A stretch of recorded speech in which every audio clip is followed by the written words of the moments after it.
नमस्कार, आप देख रहे तेजल एक्सप्रेस न्यूज और मैं हूं आपके साथ रामकरण जाखड़। अभी वार्ड नंबर 3 में पहुंचे हैं जहां कांग्रेस प्रत्याशी है मुनीराम जी, और उनके कार्यकर्ताओं से हम बात करेंगे कि उनका क्या क्या मैनिफेस्टो है और क्या क्या वो आगे की प्लानिंग कर रहे हैं, चुनाव में क्या माहौल है अभी।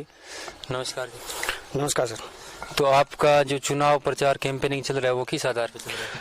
हमारा चुनाव जो कैंपेन चल रहा है वो इस आधार पे चल रहा है कि आज जो पीछे जो सरकार चल रही है 35 सालों से, एक तो हमें ये है कि उस डर्रे को खत्म करना है, क्योंकि जो 35 साल से जो सिस्टम चला आ रहा है हमें उस सिस्टम को साइड में करके एक नए सिरे से एक नए विकास का जो उद्घाटन है वो श्रीडूंगर का करना है। और श्रीडूंगर की जनता इस बार बदलाव चाहती है, क्योंकि श्रीडूंगर की जनता इस बार एक ही बात चाहती है कि हमेशा हमने एक ही पार्टी को जिता के यहाँ की जो नगर पालिका है वो बनाई है।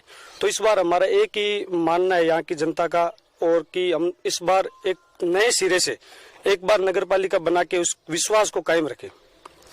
तो जैसे आप कैंपेनिंग में जाते हो घूमने, लोगों से पैदल पथ पे जाके बातचीत करते हो, तो वहाँ का क्या माहौल लगता है आपको? इस बार जो कैंपेनिंग में हम जाते हैं, 1 नंबर वार्ड भी गए, 2 नंबर 3 नंबर और 3 नंबर वार्ड में स्पेशल हमने यहाँ पे 240 घरों का सर्वे किया है।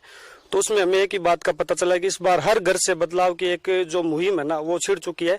और यहाँ पे लोगों ने पिछले इस वार्ड के अंदर पिछले 4 से 5 बार बीजेपी के जो कैंडिडेट है वो जीत रहे हैं, और उन्होंने वो पिछली बार जो कैंडिडेट थे वो आए और उन्होंने इस बार जो नए कैंडिडेट है उनको साथ में लेके जाते, इस बार ये इनको जिताओ, ये विकास करवाएंगे, फिर इस बार जो जीतेंगे वो अगली बार जाएंगे। तो ये क्या है, एक वो भाई भाई वाला सिस्टम चल रहा है। तो इस बार सब जो गांव के जो वार्ड के जो लोग हैं उन्होंने एक ही बात सोची है कि इस बार हम जो हमारे जो कांग्रेस के कैंडिडेट है मुनीराम जी, उनके ऊपर विश्वास करेंगे। क्योंकि मुनीराम जी ने 1995 में पहले चुनाव लड़ा था और 1995 से कंटिन्यू वो जनता के बीच में है, उनका और कोई काम नहीं है। उन्होंने वार्ड से घर से ज्यादा वार्ड देखा है और वार्ड में रह के वो लोगों के साथ में रहे हैं। तो लोगों को एक ही बात पता है कि ना तो ये जीत के बीकानेर जाने वाले हैं, ना ही दिल्ली और अहमदाबाद जाने वाले हैं, ये वार्ड के बीच में रहेंगे। तो वार्ड नंबर 3 है जो आपका, ये इसे महत्वपूर्ण मुद्दे क्या है? वार्ड नंबर 3 के महत्वपूर्ण मुद्दे, एक तो मैं जो सब वार्ड का ही बताता हूँ, ये ड्रेनेज का मुद्दा है। जो पूरे श्रीडूंगर की जनता है, जो 40,000 जो लोग हैं, ये सब चाहते हैं ड्रेनेज के मुद्दे को हम खत्म कर सकें। और दूसरा जो वार्ड का है, एक तो पानी और बिजली की समस्या है और सफाई की समस्या है। तो पानी बिजली के लिए यहाँ पे जो पानी की जो लाइन बिछी हुई है, उस लाइन को हम आज वो कम से कम 20, 25, 30 साल पहले बिछ गई, और उसके बाद में यहाँ से 2-3 बार रोड जो सड़क है, रोड है, वो यहाँ से निकल चुकी है। तो उसको 8 से 9 फीट वो गहरी चली गई है। तो जो बीच के जो घर है शुरू में उनको पानी ज्यादा मिलता है और अंतिम छोर तक आते आते पानी की मात्रा कम हो जाती है। तो हम क्या एक नई लाइन बिछाएंगे। और दूसरा जो यहाँ पे अपनी जो ये शांति कॉलोनी आती है, शांति कॉलोनी के अंदर जो अंतिम छोर तक जो रोड लाइट नहीं है या जो रोड नहीं है, उनको हम पूर्णतया उनको हर सुविधा मुहैया कराएंगे। जैसे अगर आप चुनाव जीत जाते हो और आपकी नगर पालिका में सरकार बन जाती है, तो पहली प्राथमिकता क्या रहेगी? चुनाव जीत जाते हो, नगर पालिका में हमारी सरकार बन जाती है, इस बार बनेगी सरकार क्योंकि जनता ने ठान लिया है।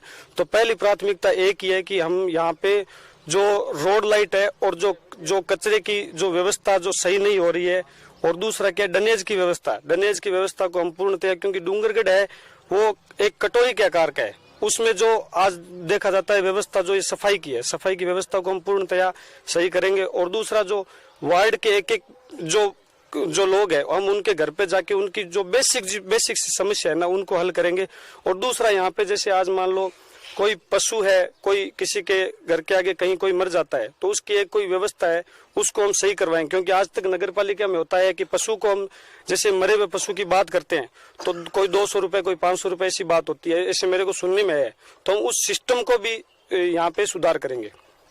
और इस बार जो श्रीडूंगर की जनता ने जो वार्ड नंबर 3 में बात आती है कि आज तक यहाँ पे सिर्फ यहाँ पे कैंडिडेट बदलते आ रहे हैं। इस बार हमने यहाँ पे वार्ड के लोगों ने सोचा है कि एक बार हम सिंबल बदल के देखेंगे, और सिंबल जब बदला जाएगा ना तो वार्ड का विकास होना तय है।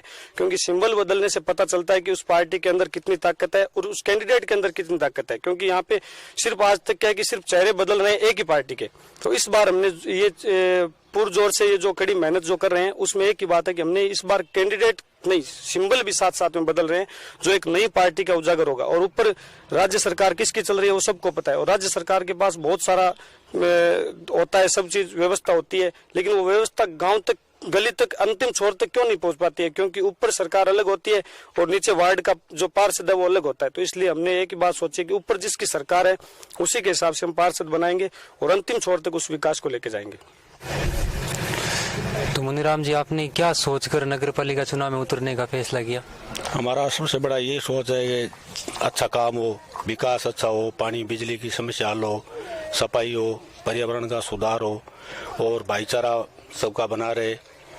और कोई भी समस्या है, ये तो वार्ड की छोटी मोटी समस्या है जो कि 1 मिनट में हल हो। वृद्धा पेंशन, विधवा पेंशन ये लागू इस वार्ड में जो वंचित रह गए, और जो खाद्य सुरक्षा गारंटी हूँ जो लोग वंचित रह गए इनका भी काम हो। डूंगरगढ़ की सबसे बड़ी समस्या है नालियों की, तो उसके बारे में क्या प्लान है? नालियों की भी है, ड्रेनेज की भी है।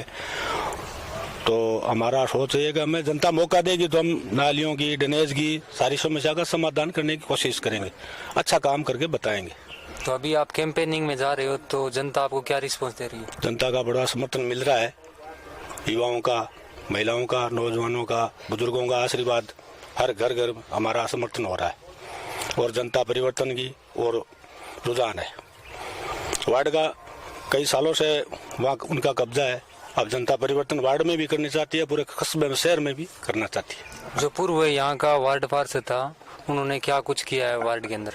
बहुत कुछ किया होगा, अभी इसके बारे में उसकी कोई आलोचना नहीं करना चाहता किसी की मैं, लेकिन उनसे भी अच्छा काम करके मैं दिखाऊंगा।